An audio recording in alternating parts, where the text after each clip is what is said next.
સ્વર્ગથી સહામણું શણો સદા રે ગામ, સ્વર્ગથી સહામણું શણો સદા રે ગામ, દુઃખ ભજન પીર દાનવનું ધામ. અરે જય હો સનાતન ધર્મની જય હો,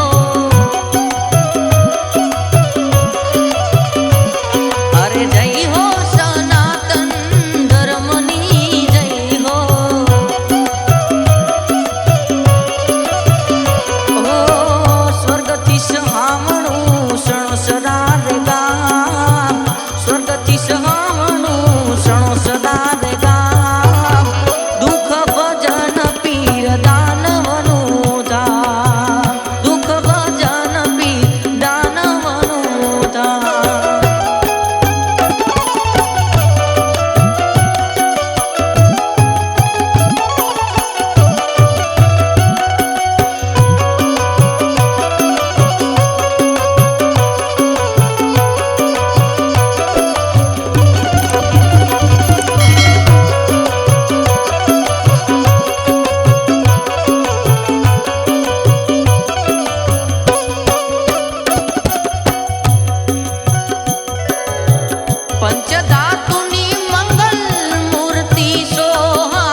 ભક્તિનો સાગર છલકો સણોસરા દાનવી હળના દેવળે ઓ દાનગી ગેવના દેવળે એ આજ ભક્તિનો સાગર છલકો સણોસરા દાનવી હળના દેવળે ઓ દાનગી ગેવના દેવળે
ભક્તિનો સાગર છલકો સણોસરા દાનવી હળના દેવળે ઓ દાનગી ગેવના દેવળે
ભક્તિનો સાગર છલકો સણોસરા દાનવી હળના દેવળે ઓ દાનગી ગેવના દેવળે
ભાગે દાનવી હળના દેવળે ઓ દાનગી ગેવના દેવળે આજ ભક્તિનો સાગર છલકો સણોસરા દાનવી હળના દેવળે ઓ દાનગી ગેવના દેવળે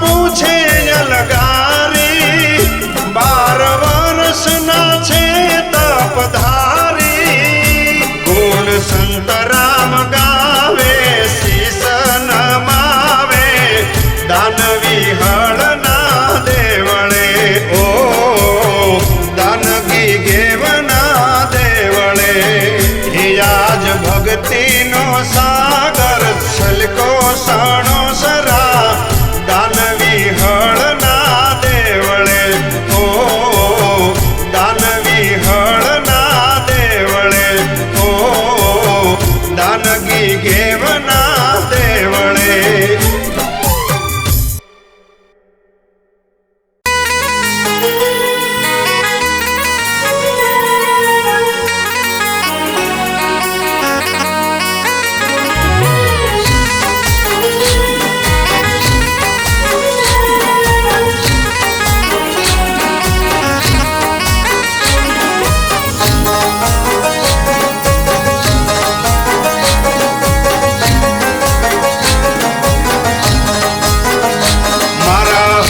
નોધારાના ધાર દાનેવ દર્શન દો આવા કળજુગના છોરે કીર્તાર દાનેવ પરસન દો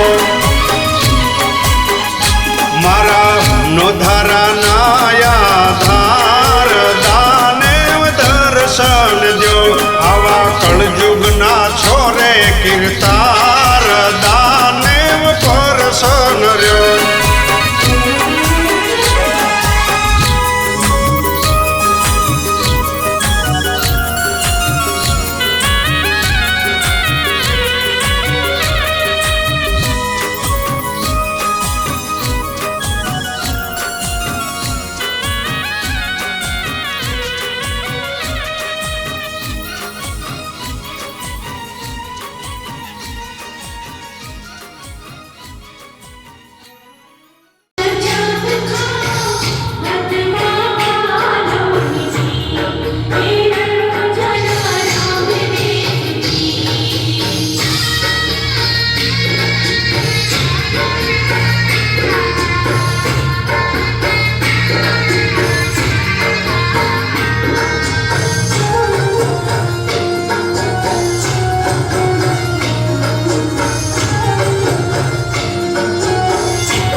વિહળાનાથની જય, ગેપીનાથ બાપાની જય, રામદલ માત કી જય. ઓમ નમઃ પાર્વતી પતિ હર હર મહાદેવ. ફક્ત 2 મિનિટ. શ્રી રામ જય રામ જય જય રામ, શ્રી રામ જય રામ જય જય જય હનુમાન ગુસાઈ.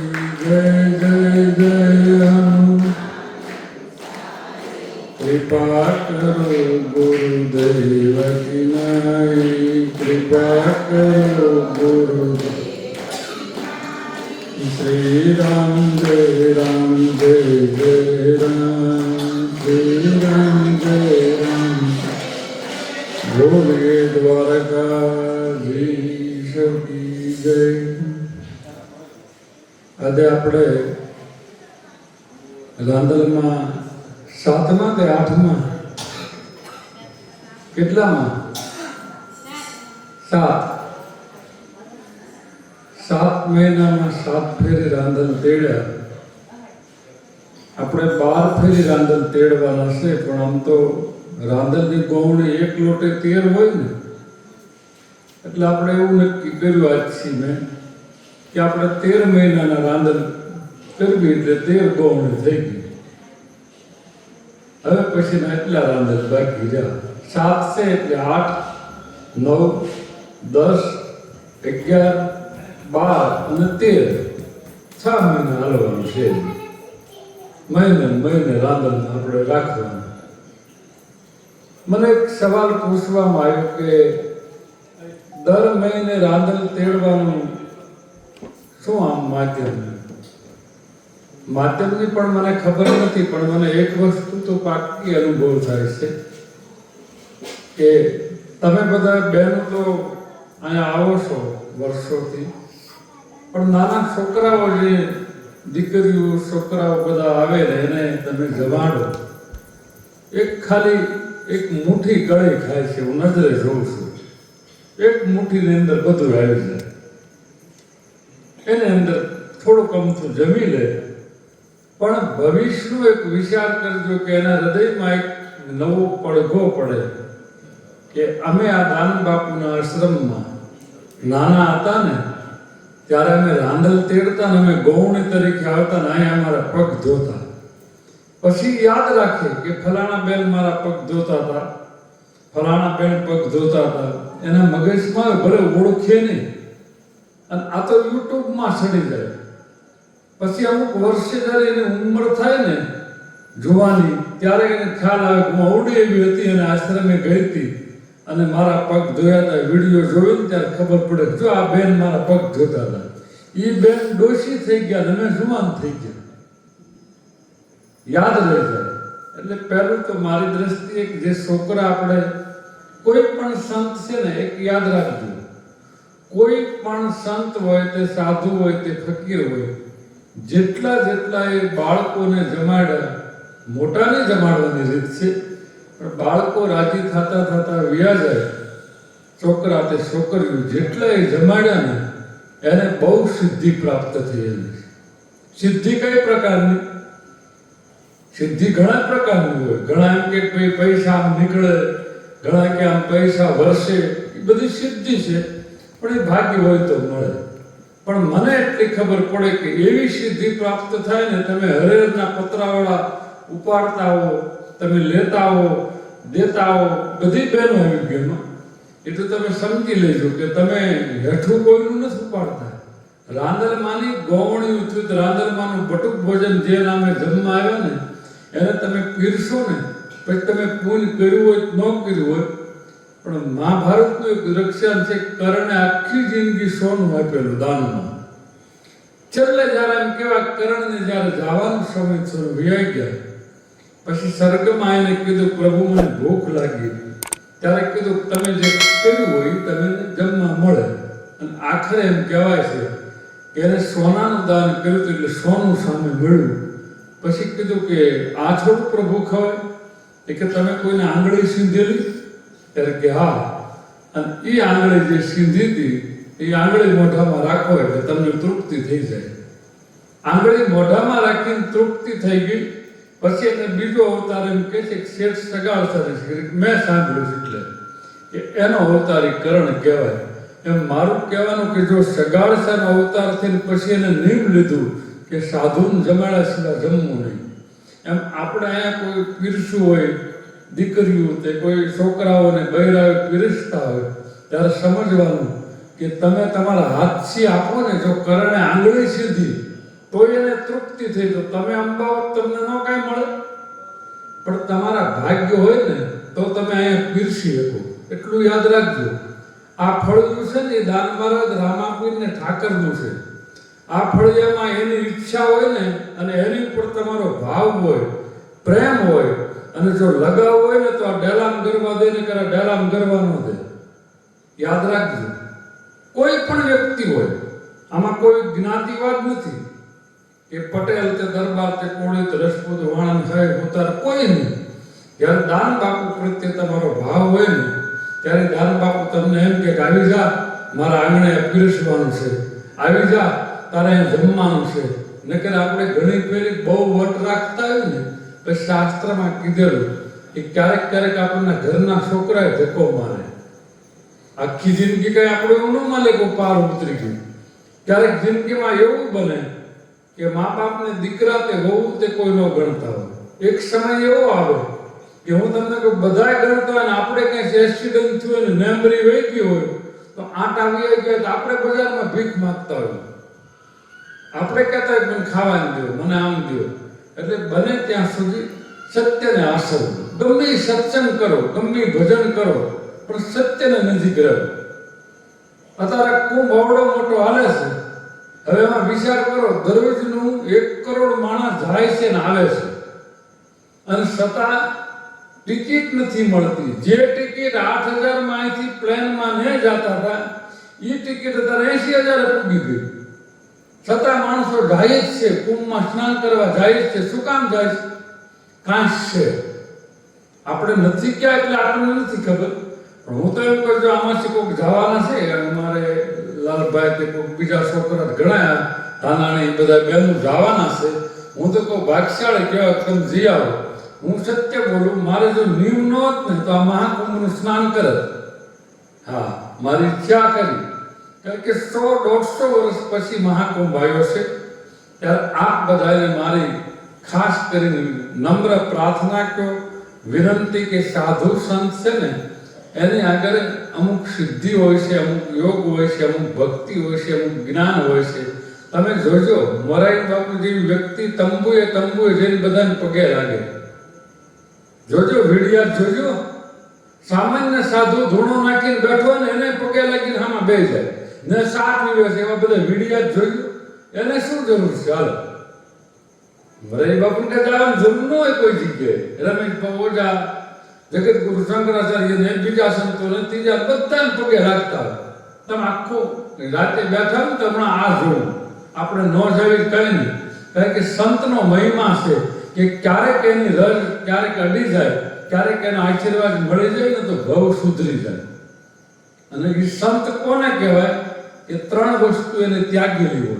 એક તો પહેલું ઘર ત્યાગ્યું હોય, બીજો સંસાર ત્યાગ્યો હોય, અને ત્રીજો પરોપકારી હોય અને સંત કહેવાય.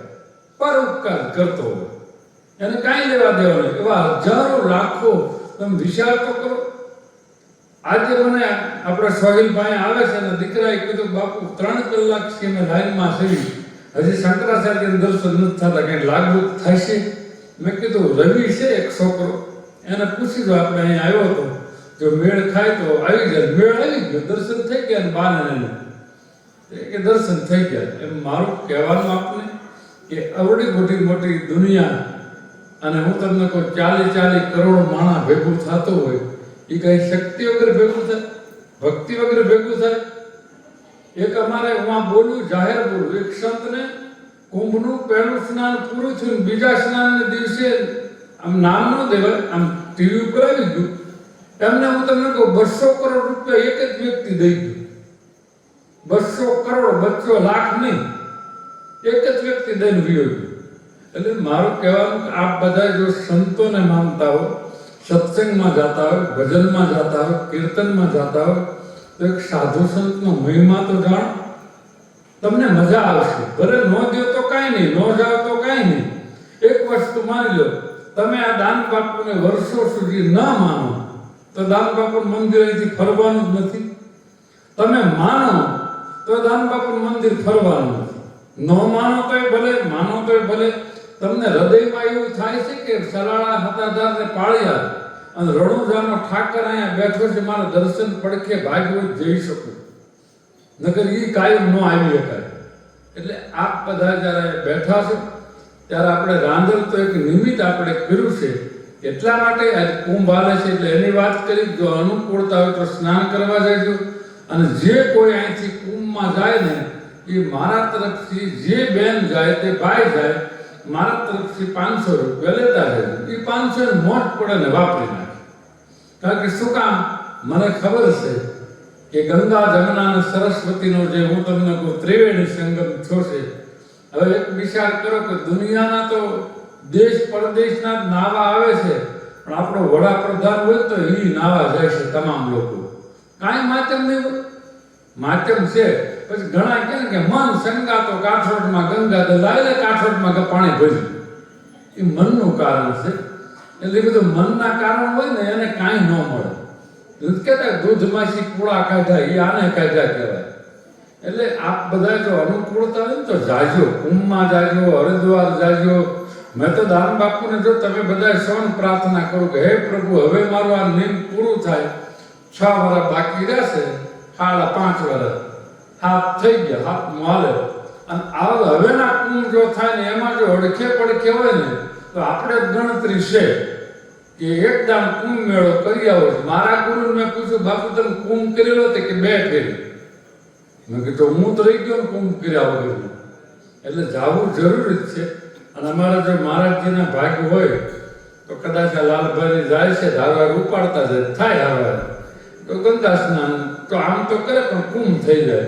એટલે આપ બધાએ કુંભમાં જવાય તો જાજો, ન જવાય તો કાંઈ નહીં. અને જે આપણા ટાપમાંથી કોઈ જાતું હોય ને એને 10 રૂપિયા 20 રૂપિયા આપી દેજો કે આ તમારા નામનો ફૂલનો પડીયો આવે ને એ ગંગા જમના સરસ્વતીમાં વહેતો મેઘતું 10 રૂપિયા પડીયો આવે, કાં 10 રૂપિયા દૂધ ચડાવી દે, કાં 10 રૂપિયા પ્રસાદી બદલાવી દે. એટલે આ એનું માધ્યમ છે. એટલે આપ બધા એને જમવા માટે હું નથી બોલાવતો, હું તો એક નિમિત્ત આપની સમક્ષ થાવ છું કે તમે મારા આશ્રમમાં તમારા ભાગ્ય છે તેને હું માપ કાઢું. યાદ રાખી લેજો, હું દરેકનું માપ કાઢું છું કે મારા આશ્રમમાં હું પ્રસંગ કરું એમાં કોના ભાગ્ય છે ને કોણ પીરસે છે, કોના ભાગ્ય છે ને કોણ દાન કરે છે, કોના ભાગ્ય છે ને કોણ સેવા કરે છે, કોના ભાગ્ય છે ને ઘડીક આવી શકે છે, હું જોઉં છું.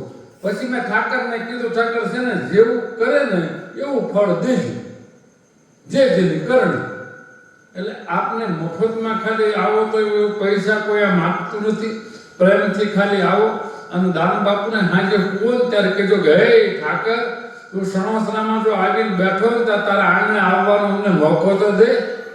આળા શું કામ કરાય છે, અમને કંટાળો શું કામ લાવીશો, તારી ઉપર નફરત કેમ આવે છે? પછી તમે એમ કહો તમે દાન બાપુને બહુ માનવી છે. એક વસ્તુ માની લો, તમે દાન બાપુને સામે આવો અને આગેથી પગે લાગો ફેર ન પડે, 1000 ગણો પડે. કાચની બાવણે પેંડા રાખીને આખી રાત જી બડાડજો, લ્યો ખાધા ખાધા લબરકા લીધા કરજો. મોઢામાં આવે હવા આવે તો આ પડો, એ કેમ ન આવે? આમાં ધજાને ગણાવ કે ધજાન દર્શન કરી એટલે બધું આવી ગયું. તો પછી ઘરે હું કામ જાય? રામજી મંદિરે હોય જાય ને, ઘરે ન જવાય. આ બધા મનના વિકલ્પ ભાણા છે. આપણામાં બધું છે, આપણામાં બધું છે, પણ એને મેળવો તો તમારામાં પ્રગટ થાય. હું તો એમ કહું છું. એટલે આપ બધા કોઈક જાતું હોય ને વરી ન ભંગવી, એને જવા દેવા. ભલે સત્સંગ કરો, જ્ઞાન મેળવો, ભક્તિ મેળવો, પણ બને એટલું સેવા કરજો. મને ગયું, ઓલી બિચારી મારા વહુ નવી આવી ને એને 2-3 બાયું લઈ ગયા સત્સંગ ગરડ, પણ એને ન ફાવે. પણ છતાં મને એક ગયું કે આપણું સૌરાષ્ટ્ર છે ને એ ન આવડતું હોય ને એને પકડી લઈ જાય. આ આપણી સૌરાષ્ટ્રની માનવતા છે. આનું નામ આપણે માનવતા કહેવાય. હાલ તો કરી ફાવે લઈ જઈએ, હાલ તો કરી એમ 2-3 ફેરી કરાવો તો એ પાછી ગાવા માંડે. આનું નામ ઈર્ષ્યા વગરનું કહેવાય જીવન. અને નકર ન આવડતું તો આપણે દાંત કાઢી, આને ક્યાં આવડે? પણ આપણે ક્યાં શીખીને આવ્યા છીએ? આપણે શીખવું પડ્યું. એટલે કોઈ પણને શીખવાડવું, કોઈને ટેકો આપવો, રાંદલમાં ભલું કરે. એટલે કોઈ પણ અમારા મંડળની અંદર, અને મેં એક નક્કી કર્યું છું, આ રાંદલ 13 કરવી ને એમાં એક રાંદલ અમારા મહિલા મંડળના કરવાના છે, બરોબર ને? ડોસી ગમે ત્યાં એક મંડળ અમારા મહિલા મંડળ તરફથી રાંદલ કરવાના. કારણ કે એને મનથી નક્કી કર્યું કોઈ દાતાર મળે ને કોઈ નથી આપવાનું. કારણ કે અમારું મહિલા મંડળ એટલું તો કહીએ કે એક રાંદલ અમે તેડા ધારો બાપુના બાર જે હતા ને એમાં એક અમારા હતા. એટલે આપણે માનતા નથી કાંઈ નહીં, પણ મને એક કામ કરે, રાંદલમાં દીકરા આપે બરોબર, તો દાન બાપુના ઈષ્ટદેવ સૂર્યનારાયણ છે, એટલે સૂર્યનારાયણના પત્ની છે, એટલે આપણે કોઈ પણ અહીંયા માનતાઓ લઈને આપે ને અમે મહારાજજી શ્રીફળ આપી દેશે. હવે હું આપી દઉં, ખરેખર કાંઈ નહીં, અમે એક નાળા શેરી બાંધી અને બેન આવે ને ખોળામાં શ્રીફળ આપી દીધું અને કે ધૂણા ભભૂતિ જરી ખાકરમાં ભભરાઈ દીધું. જ્યાં દાન બાપુ ઠાકર તારી ઘરે દીકરો દીકરી જે ખોળા ઘણા વર્ષથી ન ભરાણા હોય આમ આપી દીધી. અને ઓછામાં ઓછા દર મહિને 5, 7, 8, 10 શ્રીફળ પાછા આવે કે અમારા ઘેર દીકરો થયો, અમારી ઘેર દીકરી થઈ. તો તમે વિચાર કરો કે આ દીકરા અમે દેવીશું. એ લાજા દાન બાપુ ને રાંદલમાં અમારી રાખે છે ને એટલે આ કરવી છે. એટલે આપ બધા આની અંદર સદભાગી થાજો, સેવા કરજો અને તમારી ભક્તિ વધે, બળ વધે અને સંસ્કાર વધે. આપણે 11નો ટાઈમ એટલે 11 ટાઈમ વાળી બેન નથી અહીંયા, એટલે 11 થી 11 એટલે 10:30 પૂરું થયું. 11 એટલે આપણે વિરામ આપી. હવે આવતે 2 આમંત્રણ આપું છું આપને. મા મહિનાનું એક આમંત્રણ જગ જાય, માય બીજ મોટી આવે આ મા મહિનાની. માય બીજને દિવસે કોઈ પણ વ્યક્તિ પોતે સત્સંગ કરતા હોય, ભજન કરતા હોય, ગમે કરતા હોય, બને ત્યાં સુધી મા મહિનાને બીજને દિવસે એમ કહેવાય છે સંત સાધુના દર્શન કરવા અને સારી જગ્યાએ સ્નાન કરવા જાઓ. પછી ભજનમાં જાઓ, કીર્તનમાં જાઓ, નદીએ જાઓ, ગંગાજીએ જાઓ, પીપળે ઊંટ પ્રદક્ષિણા ફરો. મા મહિનાની બીજ એટલે મા મહિનાના નોરતા ગણાય અને મા મહિનાની બીજનું માધ્યમ છે. એટલે તમે કોઈ પણ સંત સાધુ એને પગે લાગવું, કાંઈ ધરાય તો કાંઈ થોડું ધરવું, નકર કોઈ નહીં. અને બીજું આમંત્રણ મારું વિશે તમને મહાશિવરાત્રિ આપણે અહીંયા જોરદાર એટલે વ્યવસ્થિત રીતે આપણે રીતે ઉજવવાની છે. બધાને આવવાનું. બીજનું આમંત્રણ વશ્ય કેતી રાંદલ પાછા આવે છે એ પાછા મા મહિનામાં લઈ લઈશું. અને મા પછી ફાગણ મહિનાને મારા બાની તિથિ 11ની છે. એ કેવડી ઉજવણી નિર્ણય કર્યો નથી. પર મોટે પાયે કર્યું તો વણ કરવું છે. 2-3 જણા તૈયાર થયા પણ નક્કી જ મેં કર્યું. એટલે આપને એ પણ આમંત્રણ. અને લાલભાઈ અને રાજુ, એ રાજુના દીકરાના લગ્ન છે. અહીંથી બસ લઈને જવાનું છે અમારે. 1 રૂપિયો અમારે કોઈનો લેવાનો નથી અહીંથી. મહારાજજી પહેલા વહેલા 35 વર્ષે સુરતમાં જાય છે. મહારાજજી હીરા ગણતા હતા તેથી સુરત ગયા હતા. બાવો બન્યા પછી મહારાજજી 35 વર્ષે જાય છે સુરતમાં. એટલે બસ લઈને જાય છે. અને લાલભાઈ અને રાજુના દીકરાના લગ્નમાં મુખી આપણે ભરત છે એની દીકરીના લગ્ન છે. એમાં બસ લઈને જવાના છે. અને બધાને જો અહીંયા બેઠા સામે બધાને હું તમને કહું આમંત્રણ જેને આપ્યું કંકોત્રી કોઈને માણા ડીશ નથી આપ્યું, વોટ્સઅપમાં આપ્યું. અને બીજા નંબરમાં અહીંયા બેઠા અને કીધું તમે બાપુ કહી દીધો કે બધાને આવવાનું છે. હું તમને પૂનમને વળતી દીને પૂગવાનું છે એટલે હું તમને કાલ પૂનમથી કહેવાય કોને કોને આવવાનું છે એ મને લિસ્ટમાં જે નામ આવશે એ બધાને લખી બસમાં બધાને પૂતા વયું જવાનું. સુરત જઈને લગ્ન કરીને સાંજે પાછું પૂતા વયું આવવાનું. મુખ્ય મહારાજજી છે બરોબર. એટલે આપ બધાને એ પણ આમંત્રણ આપી દઉં. અને પછી આપ કોઈ કાર્યક્રમ નવો હશે તો જણાવશું. એટલે જેને એવું ન માનતા કે આપણે ક્યાં જવું આપણે ક્યાં જવું, મુંડા નહીં લઈ જાય શોકવતની વાત. આ બહુ મુંડા નહીં, મોટાને આપ છૂટશે. એટલે આપને જોઈ આમંત્રણ રેખાબેન અને ભારતી 2 આપ્યું છે બધા બહેનોને. એટલે આપ તૈયારીમાં રહેજો. અને સવારમાં સાંજે અહીંથી બસ આશ્રમેથી ઉપડવાની છે અને ને જઈને પછી મંજી પટેલના ઘેરે ઉતારો છે, નસી પાછી વળવાની છે રાતે. એટલે આપ બધાને હું લિસ્ટ કરું ત્યારે જાણ કરી. અત્યારે આપણે અહીંયા સત્સંગને વિરામ આપી અને આપ બધા બીજને દિવસે બધા આવજો. ખાલી આપણે એક જ છે રામદેવ પીર ને ગુરુ વિશે મને જે અનુકૂળતા છે એ ઘડીક વાતચીત કરશો, બેસું. કોઈ પણની અહીંયા ઈર્ષ્યા નહીં, કોઈ પણની મંડળ હોય તે કોઈ પણ ગમે નિંદા કાંઈ નહીં. આપણે આપણો દાન બાપુ પકડીને વ્યાજ. મને એક ભાઈએ કીધું ને ગયું કે તમારી જેવી મોટી વ્યક્તિ હોય ને એને નાના અને સામું ન જોવે, એને મોટા સામું જોવે. કારણ કે નાના સામું જોવે ને તો બાપુ હલકા થઈ જાય. એટલે બાપ બોલકા થાય ને ન કરે. એટલે હાઈ લેવલ ઉપર તમારે જોવું જોઈએ. એટલે આ તો દુનિયા છે, કાલ તમને માને કાલ ન માને, એનો અર્થ એ નહીં કરવાનો. બને એટલું ભજન કરો, સત્સંગ કરો, અને જે કોઈને જે મનની અંદર કાંઈ હોય તો મને પૂછી જાજો. એટલું કહીને આપ બધાને મારા જય સિયારામ, જય